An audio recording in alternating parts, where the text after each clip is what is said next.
Africa and everyone tuning in from other parts of the globe.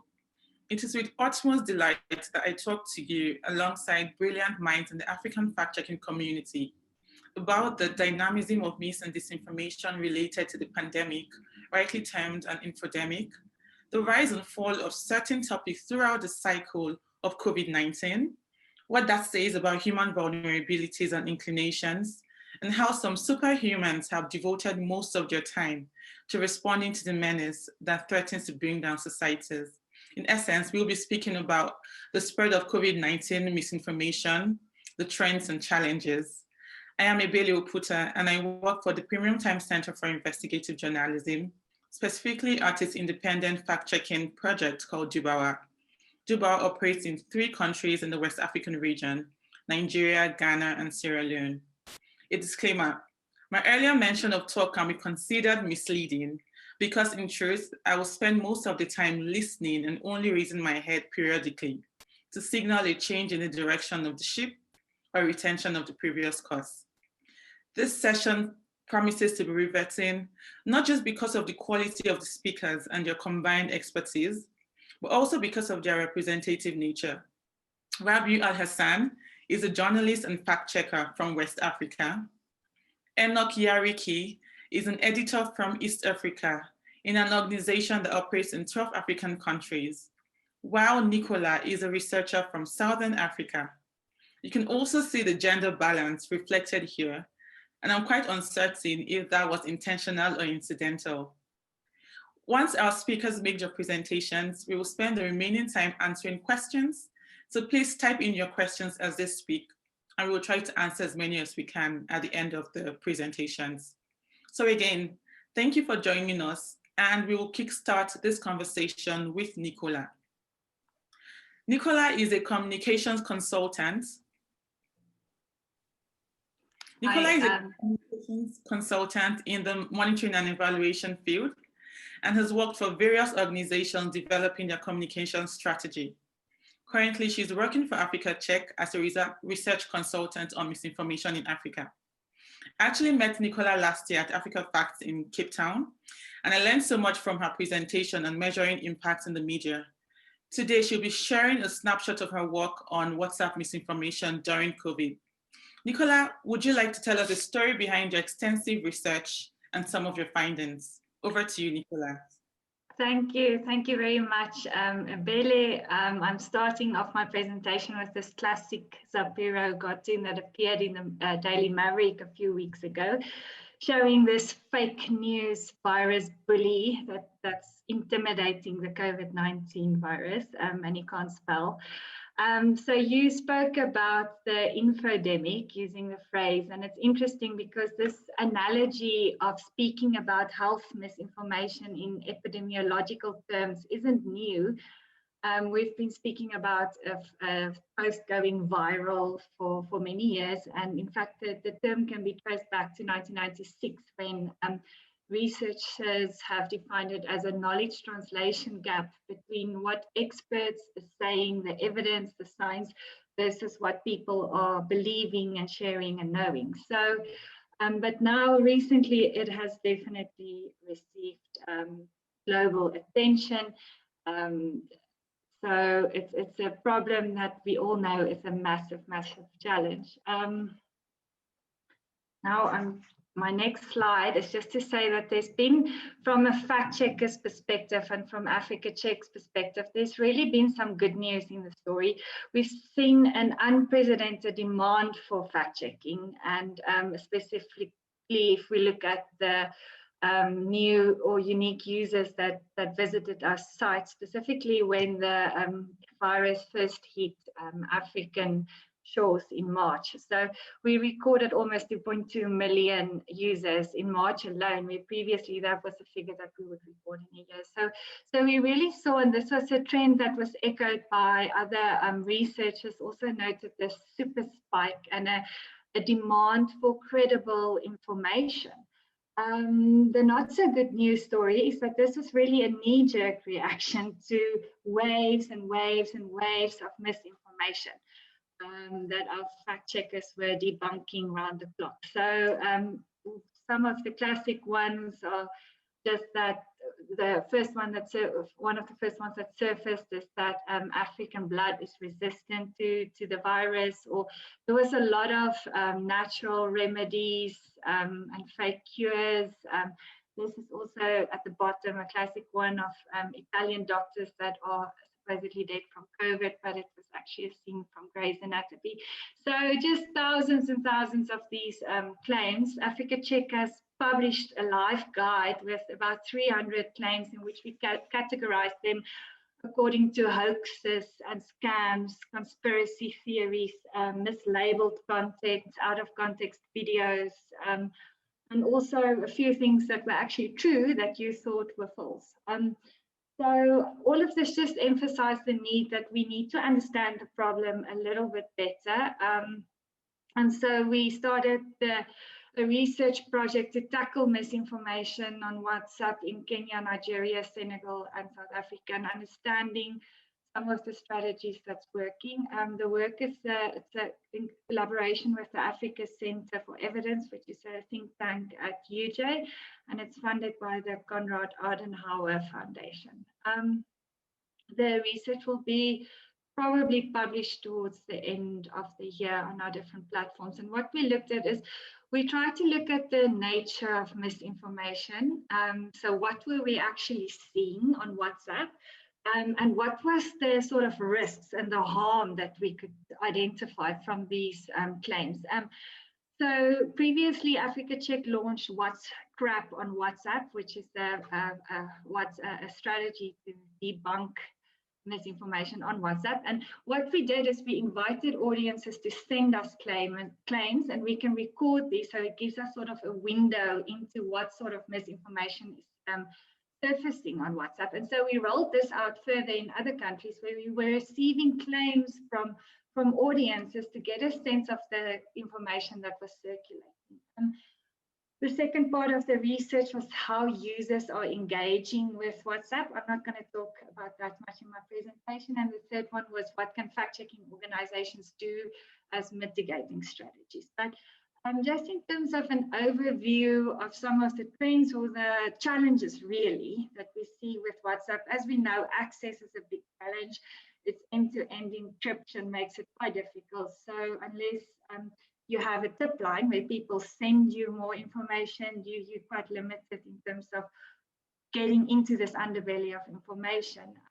Or you join WhatsApp groups, it's another strategy, but access is an issue.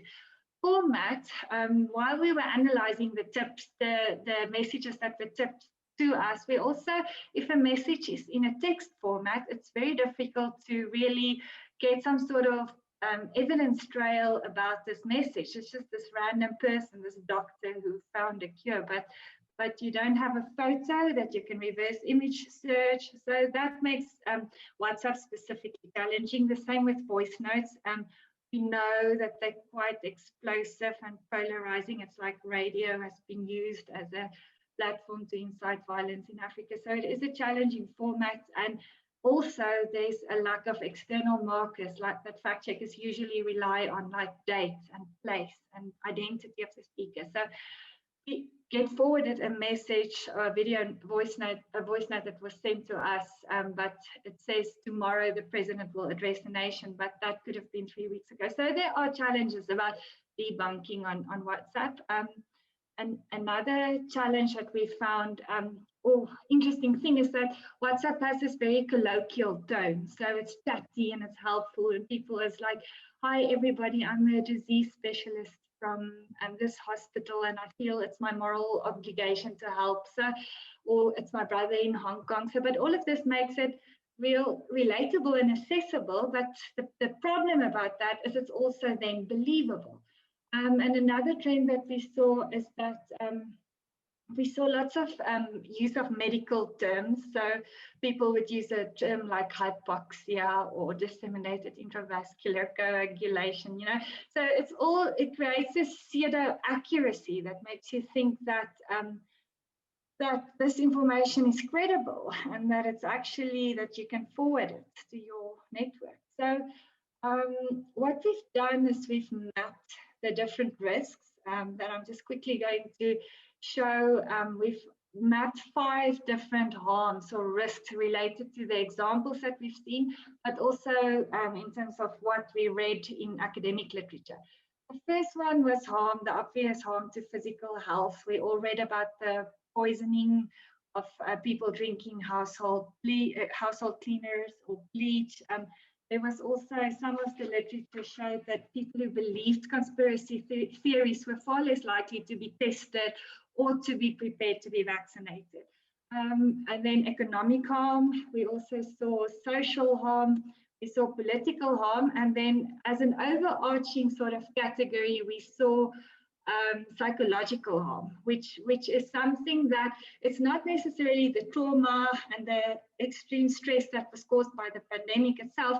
It was the stress that was caused by the infodemic. It was this uncertainty whether you don't know who you can trust and what information is actually true and what is not. So there was almost like a sense of paranoia, and many of the studies showed that there was increased anxiety in surveys. And so in terms of harm to physical health, what we've seen in an African context is, I think I've touched on this, a lot of natural remedies in this specific claim.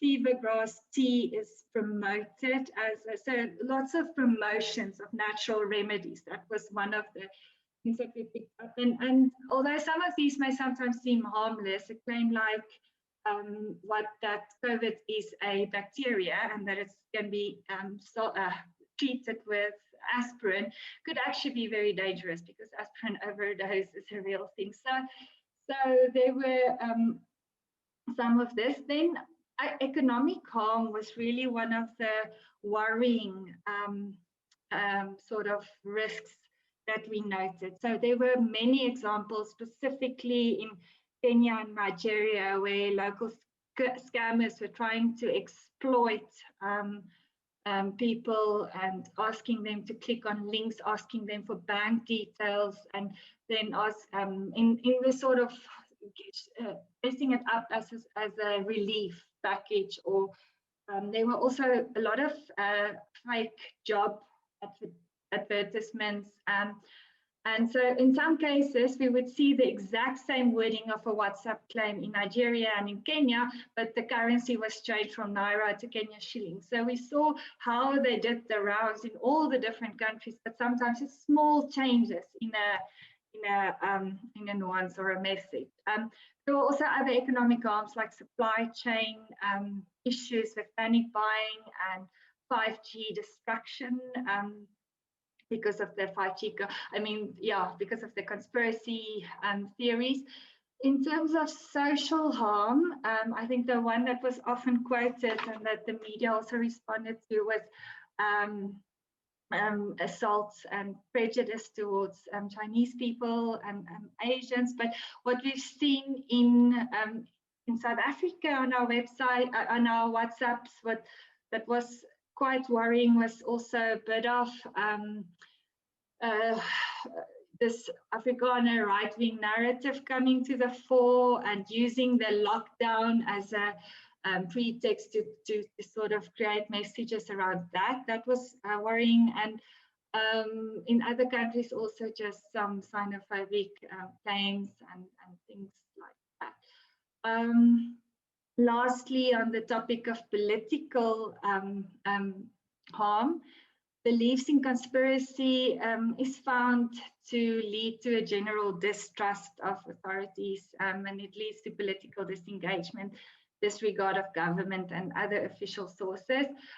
One thing that we've picked up was there was a lot around bit of an anti-West sentiment, and it fed into the anti-vaccine narrative quite heavily. So in this one claim, Obama warns Africans not to take any vaccines from the West.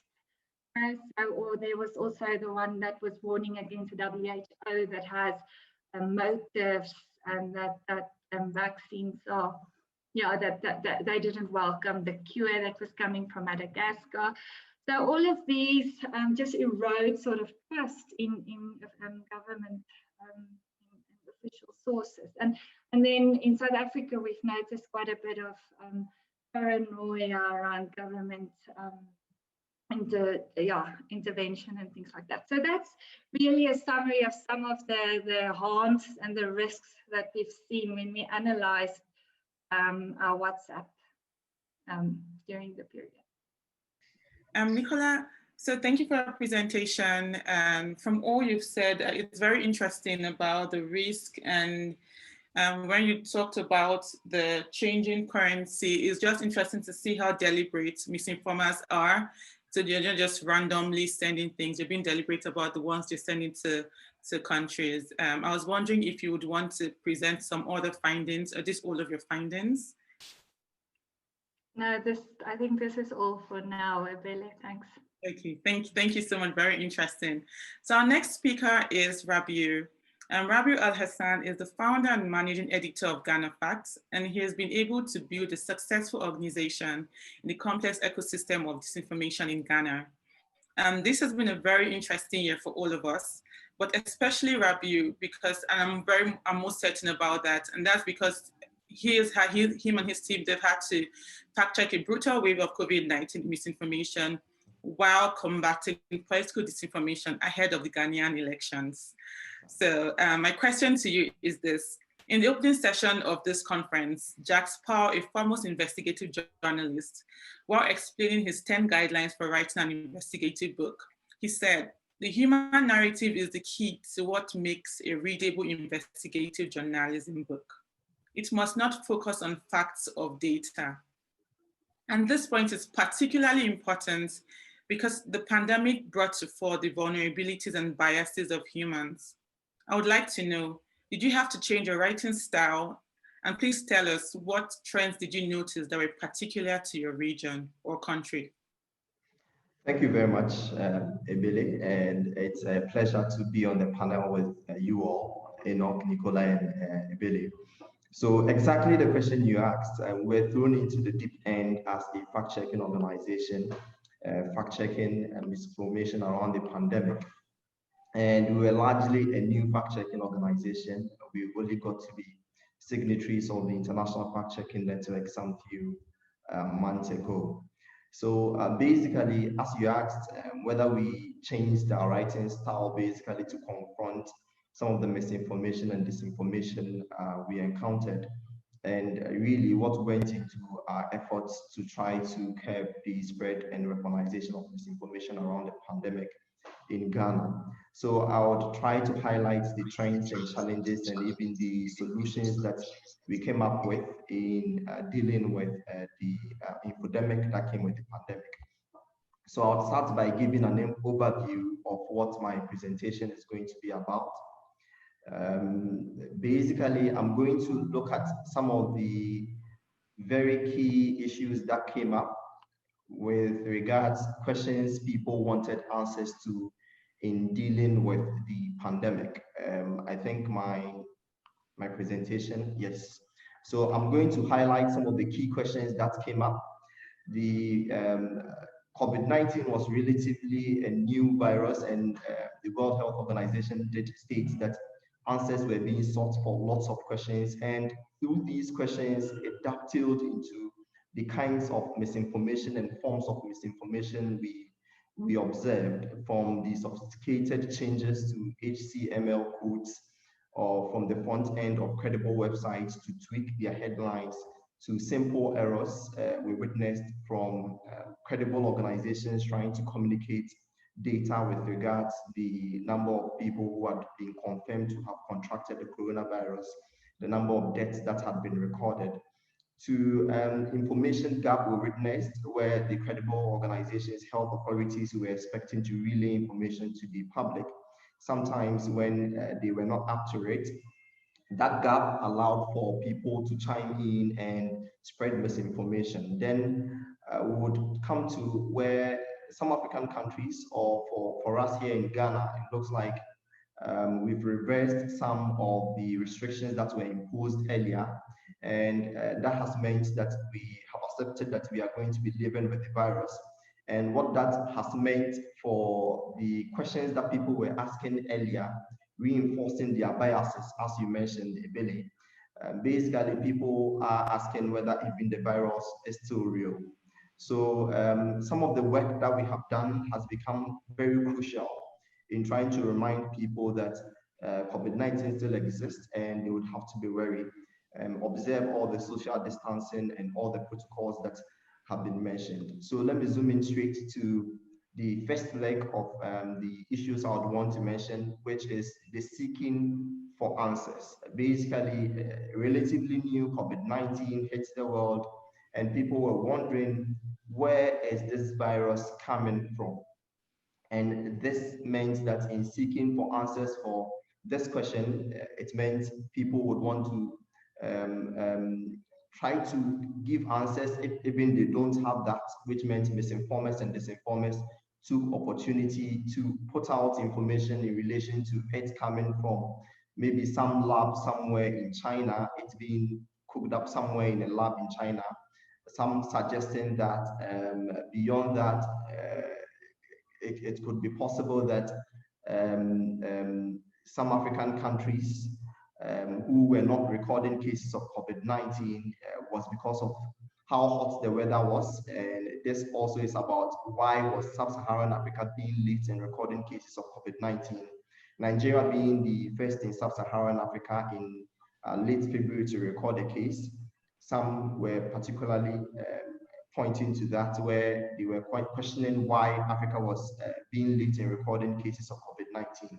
Others were also particular with why Africans are, whether Africans could actually survive this, because there were concerns that whilst COVID-19 was wreaking havoc in other parts of the world, the weak health infrastructure in most African countries would mean that Africans would be hit hard by this. Now that we've seen it unfold and evolve, and Africans are not actually dying as compared to other parts of the world, even though one death is too many. People are wondering, so why are Africans not dying from COVID-19? And in asking all these questions, it plays into the hands of misinformers and disinformers, and they are churning out misinformation, basically trying to answer these. Now, because of this, also people are asking, could there possibly be herbal cures on the African continent to help deal with COVID-19? And this played into lots of the things we flagged, which would mean, if you look at some of the things we flagged as misinformation, people were spreading issues about alcohol helping curb coronavirus. If you drink alcohol, it can help deal with coronavirus. I just suggested if you chew raw onion, it can help deal with it. Others were suggesting some concoctions could help deal with coronavirus on the African continent.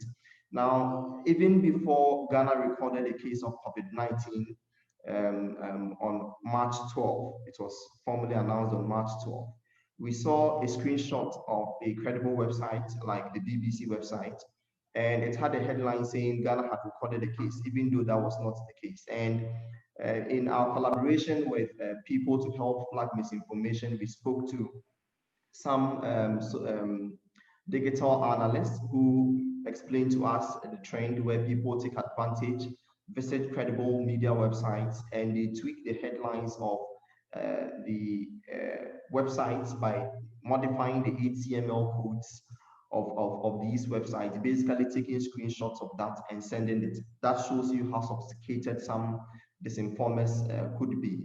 Beyond that, also, there was where we had a situation where we had to correct an information that was put out by the West Africa Health Organization, basically on the number of COVID-19 cases that were being reported in Ghana and the number of recoveries, which was more or less a simple error with regards to the numbers. So the misinformation types we saw ranged from sophisticated changes to HTML codes of websites, front end of websites to tweak the headlines, to simple errors from credible organizations that were supposed to put out information. Now, we also saw doctored, misrepresented videos and pictures, mostly going viral on WhatsApp. Also, Facebook, Twitter, and Instagram would not be left out. And in some of these circumstances, we saw actually influencers chime into the debate and make pronouncements of some of these things. And, you know, for people who have mass following on social media, anytime they post stuff, it reaches a wider audience. Now, we also heard of the conspiracy theories and unproven cures, as I alluded to. For the conspiracy theories, we heard of how people suggested 5G had a role in the COVID-19 cases that we were experiencing around the world. Others suggesting that, as I said, the COVID-19 was something that was cooked up in some lab somewhere. And in all of this, even though we experienced it locally in Ghana, it was something we also saw other fact-checking organizations in other parts of the world also flag as misinformation, as disinformation. So it looked like there was a thread that was running through some of these things that were going viral on social and traditional media. Now, I'll zoom into another leg of the discussion, which basically had to do with information and how it was being managed. In Ghana, even though we were maybe some of the late countries that recorded cases of coronavirus, it seems the authorities learned from the infodemic that was being spread in other countries and that had been highlighted by the World Health Organization. So a few days after recorded cases of coronavirus, the Ghana Health Service put together a website that was supposed to update citizens on data with regards confirmed cases of coronavirus and how government was managing with issues around COVID-19. Now, there was also the availability of health authorities to help curb the infodemic that had come with the pandemic. So anytime we chanced on any misinformation, we knew we had a reliable person at the Ghana Health Service, at the Ghana Medical Association, or even the World Health Organization communications unit in country and in the sub-region to help us deal promptly with the information we wanted to put out, the credible information we wanted to put out. But this also led to one key issue of information gap. So anytime there was a gap in relaying credible information to the public, we saw how actively misinformers and people leveraged on the gap to put out some narrative. Mostly it ended up to be not true. So basically in Ghana, a specific example was when we saw that the Ghana Health Service website, which was dedicated to update citizens on the COVID-19 pandemic in the country, basically went down briefly. And in that brief moment, some few hours, I think about 3 hours, it went down because it was going to be updated. We saw on Twitter how people kind of championed a narrative saying that the government was wiping credible information on the spread of COVID-19 in the country off the website. Basically, government was massaging data on the website. And we had to step in to do more or less a fact sheet detailing what had happened and getting perspectives from the Ghana Health Service as to what they were really doing to the website in terms of updating it to ensure people could easily visit the website and consume more credible information. So that was it. And now we are having to deal with kind of an interesting development where there is kind of pandemic fatigue. People are getting exhausted with all the bombardment with information around COVID-19 and how you can protect yourself. We are seeing a reversal of COVID-19 restrictions from the authorities. Ghana largely has reversed most of the restrictions apart from the closure of the land and I think sea borders. The flights are now allowed into the country. Now with this has also come our preparation towards our elections in some few months, I think in December.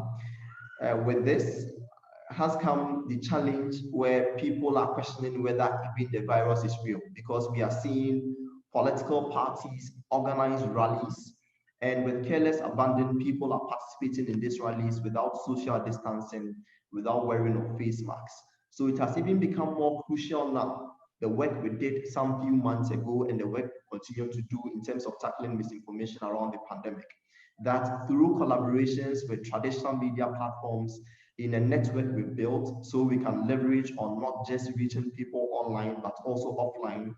We are encouraging traditional media platforms to re-echo some of the fact checks that we've put out on their traditional media platform, that is radio and TV. From data, we know that about 10 million Ghanaians are connected to the internet out of a population of 30 million. So a large majority of the population consume news via radio and TV. So through this collaboration, we can reach people both online and offline. And I should also mention that we were part of the IFCN Covid-19 Alliance that brought together more than 100 fact-checking organizations around the world to help tackle misinformation around the pandemic. We've managed as an alliance to publish more than 5,000 reports, and all this can be found in a database. So anybody who chances on any misinformation can visit this database and get all the corrected, verified information that you need to deal with or manage the way you work around the pandemic. And as I mentioned, the Ghana Fact Checking Network is bringing together more than 30 traditional media platforms, including radio and TV, to republish our work and ensure that citizens get credible information around the pandemic. Thank you, Rabi. You had so many insightful things in your session. And there are two things that I found particularly worth mentioning. I like that you started by humanizing the concept of misinformation by saying that people just want to seek answers. And most times we make it seem like misinformers or disinformers are the other woman or the other women. But they're people like us, and sometimes we also fall into that trap. And also saying that, talking about the information gap, one thing I always like to say is that fact checking is not anti-government, it is anti-lies. Perhaps if even the government would put out more information, misinformation may be less in the society. So everybody has a role to play in this. So I'm going to head over to our last speaker, Enoch Yariki. He took over as news editor of PESA Check in late March, right in the heat of the pandemic, and at a time when his organization was expanding aggressively into other African countries. At the moment, he serves as the acting managing editor. I wonder what you think, Enoch, about the COVID-19 infodemic in East Africa, the similarities or dissimilarities between what Rabiu and Nicola have said, and if you feel your job in the media prepared you for such an influx of information disorder. Yeah, thanks so much, Ebele. And as you've said, actually, the trend that Rabiu and the research that Nicola has been carrying out, we've seen largely, like most of those trends about how misinformation has been spreading from March when I joined the fact-checking world, has largely been the same. But we have also noticed some new trends that haven't been mentioned, I think most of those were very, very particular to Kenya. So I must mention that this misinformation has largely spread across the continent, and that's why in the last 6-7 months we've opened in 9 new countries, because misinformation was being spread so rapidly, and the danger of actual harm was so high that we had to come in and try to fight that. So let me also start by just highlighting what we saw in Kenya, where I'm based, and in the larger East African region, because most of those trends were also witnessed in West Africa, where we also operate in. So at first, sometime in March when the pandemic was starting, Kenya also recorded the first case in almost mid-March, just like Ghana. Most of the misinformation was around the number of confirmed cases. Someone saying like case has been found or has been confirmed in a certain area when that was not the case. And also the misinformation that Nicola mentioned about Africans, for example, being immune if you live in a warm environment like most of Africa, you're not likely to suffer. So that was part of the misinformation we saw early. In Kenya, for example, when the first few cases were confirmed and some areas in Nairobi and Mombasa, the 2 key cities of the country, were seen to be like hotspots. For example, in Nairobi, Eastleigh area and Old Town area in Mombasa were actually locked down, like there was restricted movements in those areas. there was misinformation around it. Now people going out to say that there was also other regions were being locked down and people should be aware, and that affected, of course, the movement of people. But we moved in fast to correct that misinformation, and it didn't go very far. Then from there, there was the mandate to wear masks. In Kenya is actually in law. It's part of law now to wear masks when going to public places. There was also some misinformation around that. For example, if you wear masks, you are likely to suffer some diseases. We've actually looked into a number of claims saying your lungs might be affected. You might also get some other diseases. So some misinformation around that, and even the connection with 5G. This was also witnessed largely in most parts of the continent, a claim that 5G and the coronavirus were actually linked, which is not true. So we looked into at least we did 2 fact checks to debunk that. Then, of course, when the government locked down or restricted people to, from moving from one area to another, incomes were affected, and there was now talk of doing relief funds. The government did part of it, and some other organizations did that, and that's where we now saw some unique part of scams coming out of Kenya. And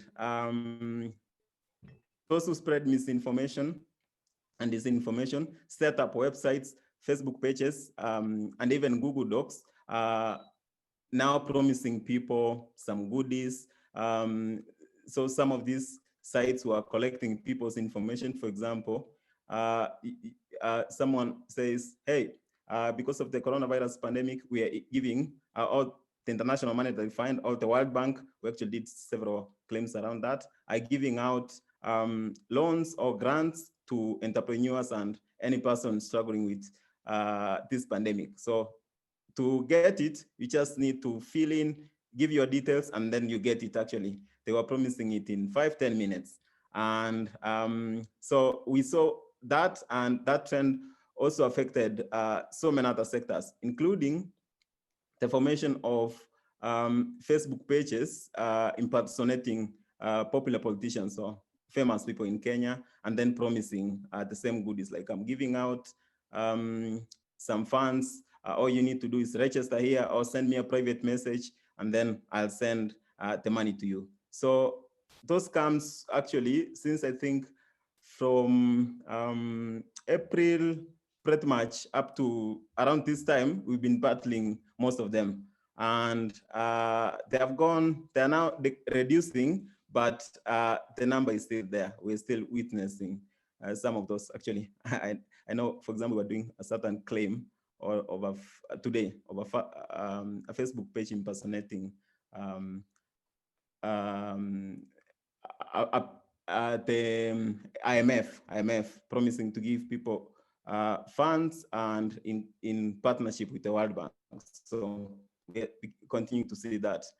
And the other trend we witnessed was offers like on products. Someone saying, because of this pandemic, we know people are struggling, and that's why we've lowered our offers, our prices on goods. And then those people go ahead to create fake sites, lookalike sites. If you are not very keen, you are not likely to distinguish between the real and the fake one. Asking people to make payment through a certain number using the pay bill, which is very popular in Kenya. And one example, for example, which we saw in Kenya, Uganda, and Tanzania is gas companies, those who supply gas cookers, asking people to just sign up, get those for free. All they need to do is just pay delivery fee, which is about $3. And once someone does that, of course, you never get anything, but someone has collected the money.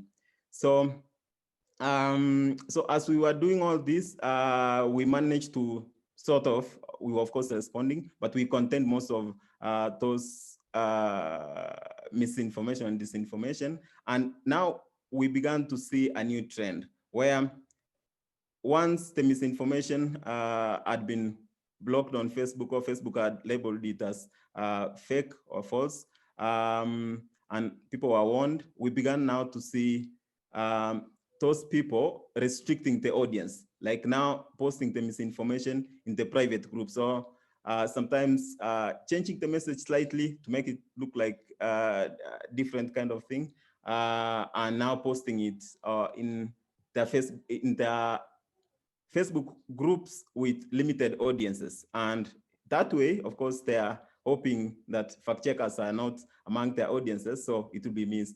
And as Nicholas said, actually, this trend led to a surge of misinformation on WhatsApp.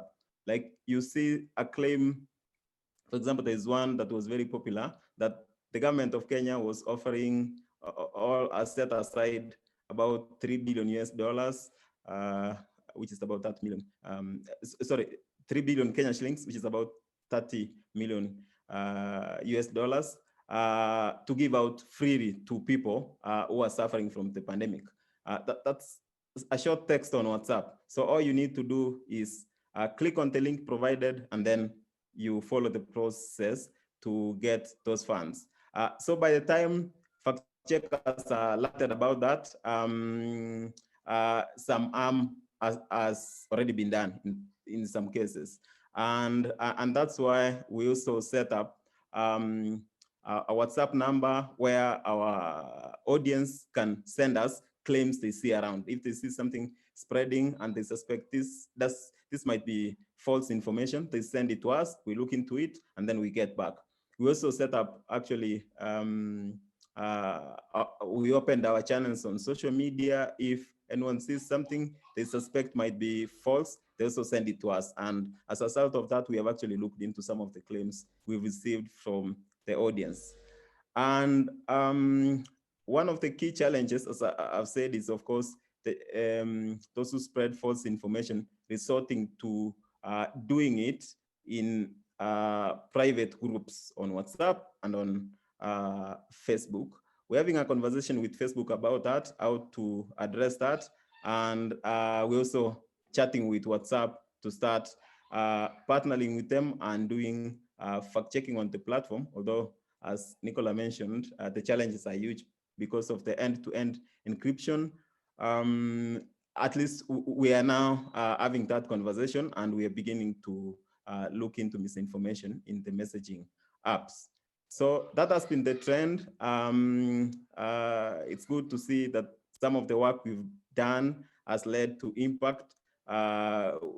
Those who spread misinformation are sort of retreating, and as Rabiu said, they're now becoming even more sophisticated. They're trying to evade fact-checking organizations because they know the consequences are dire when they use those social media platforms to spread the misinformation. So that has been the experience. And as Rabiu said, we are now beginning to see some fatigue with the pandemic, but the misinformation is declining. I can't compare it with, for example, the trend we saw in May, June, and perhaps July.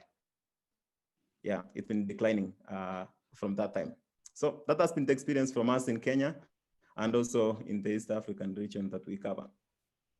Thank you so much, Enoch. And I can see a lot of similarities, and that just shows how misinformation is not restricted to one border or country.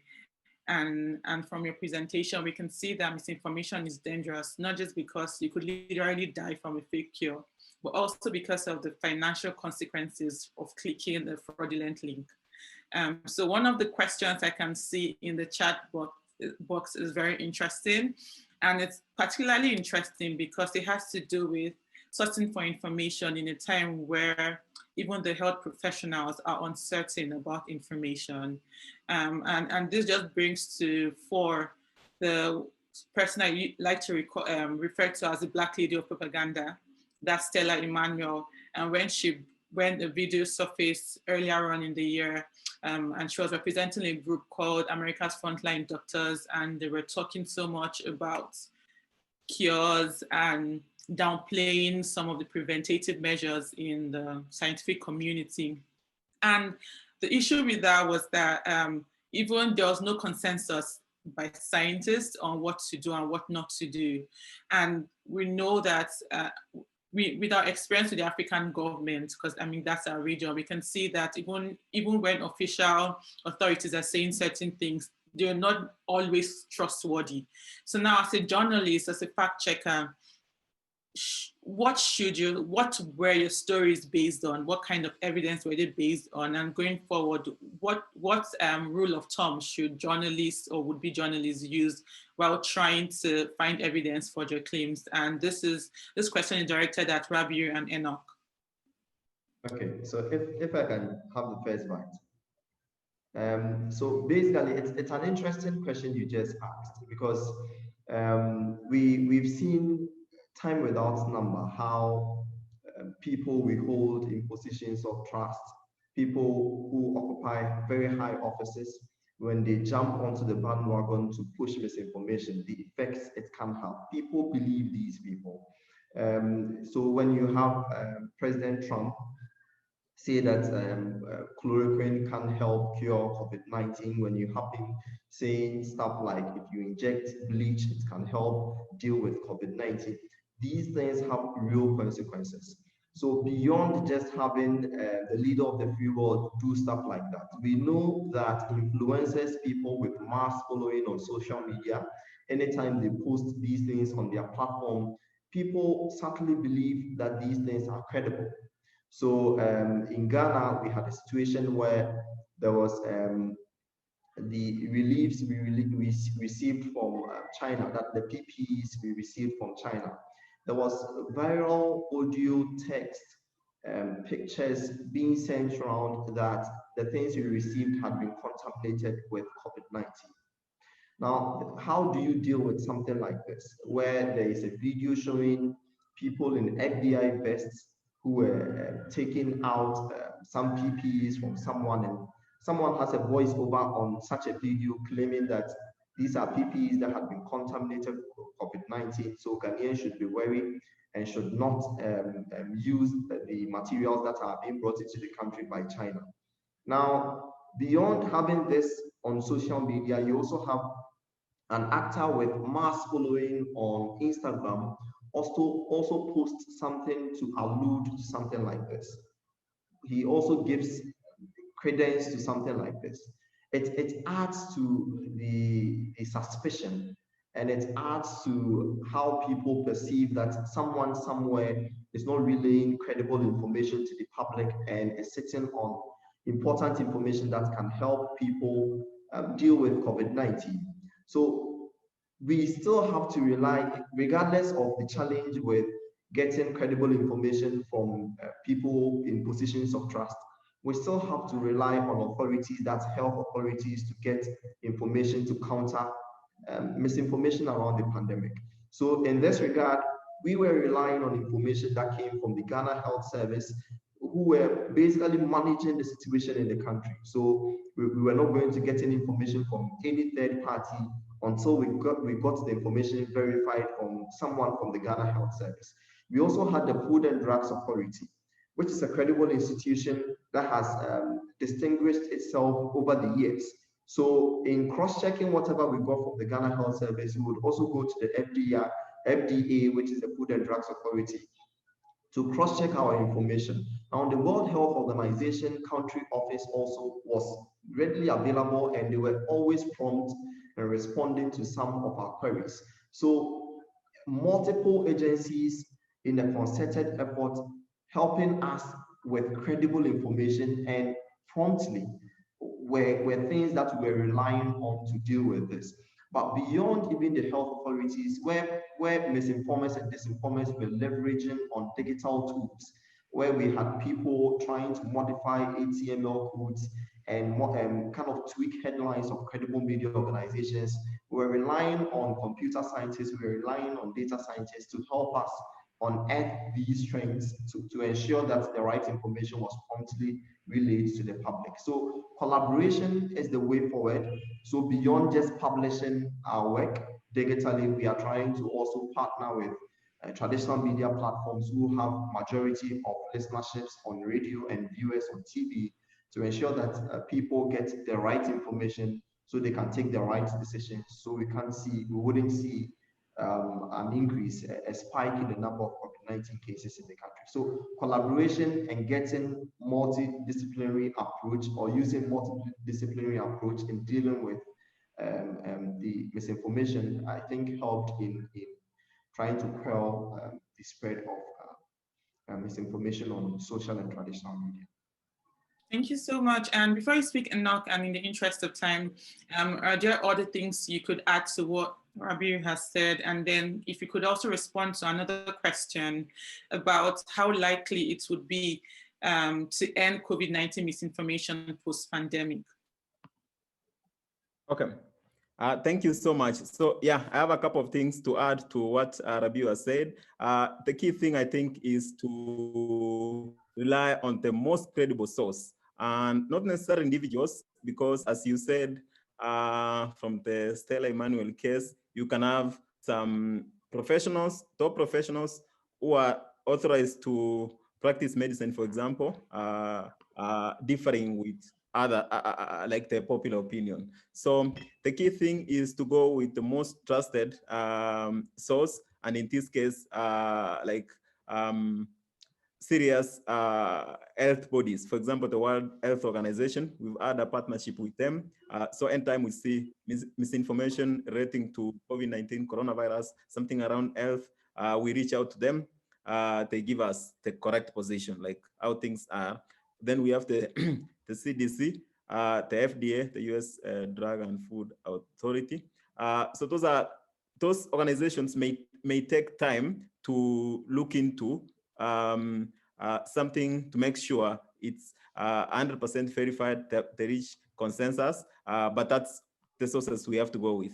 And the challenge actually coronavirus presented was, it was new, it was novel, it was developing, so things were changing very quickly. And as we were fighting misinformation, we had to sort of make sure we're in touch with them, to have to be authentic, to tell the readers what we know so far, what we don't know, and what the scientists are trying to work on. Yeah, so just being authentic, telling people exactly how things are, not sort of siding with a section of the scientists, because you can always find someone who has a different opinion from what the grand narrative is.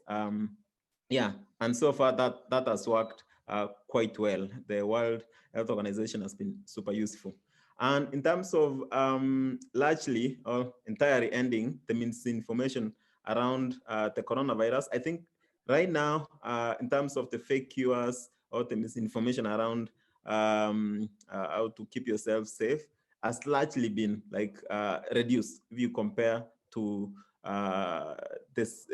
what we saw in the past. I don't know if it's going to be possible to entirely eradicate that, because some people keep coming up with new claims, but they are way less, because pretty much most things are covered. But if right now you go to Facebook, you post something about a link between 5G and coronavirus, Facebook is immediately going to flag that post and mark it as false, and then link it to fact checks done by independent fact checkers. So that's progress, unless if you completely come up with something that hasn't been addressed before, that's when it's likely to stay there for a couple of minutes, I think, before fact checkers look into it. Otherwise, I think fact checkers from around the world, as Rabiu said, we actually came together and we did over 5,000 fact checks on the virus, and that's now what Facebook is using to label, to sort of look around and see any misinformation being spread, and marking it as false or partly false when appropriately. So yeah, so far the progress has been good, but I don't know if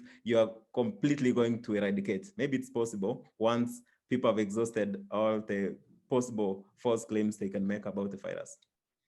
Thank you so much, Enoch. And then lastly, Nicola, in just about 1 minute, could you just quickly highlight some recommendations from the WhatsApp research and key takeaways really for the audience? We're still putting together all the recommendations. Let me think. I think what really stood out for me was just this this helpfulness, that people were actually trying to be helpful, and I think that was something that that I thought that fact checkers could think about more. The motivation behind this infodemic was often not as sinister as we thought it was, and it wasn't always disinformers. It was really ordinary people that felt overwhelmed and that really wanted to contribute to this.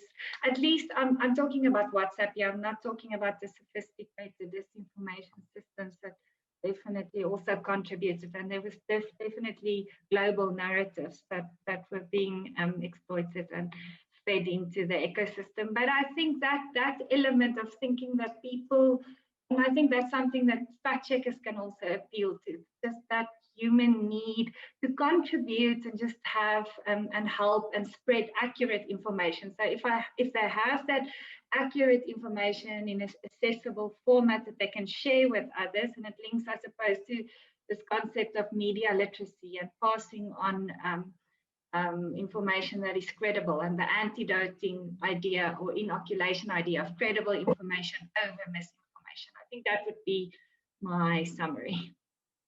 Thank you. Thank you so much, Nicola, and thank you to all our panelists. I can see one other question. Unfortunately, we will not be able to answer it, but the good thing is that we could always talk about all of these issues via the Wova app. So this is all from us, and I would like to close by saying a very heartfelt appreciation to the organizers of the African Investigative Journalism Conference for the amount of work and dedication they put into creating an enjoyable and interactive experience for us all. And to our speakers, Nicola, Enoch, and Rabiu, whose familiar faces I love to see at every media event. And to those who registered to learn and from whom we have learned today. So thank you so much. Please do well to join the next session on uncovering big tobacco in Africa, tips, ideas, and connections. Also, the meetup at 5 p.m. And if you can, please join the remaining sessions. Have a good afternoon and enjoy the rest of the conference. Thank you.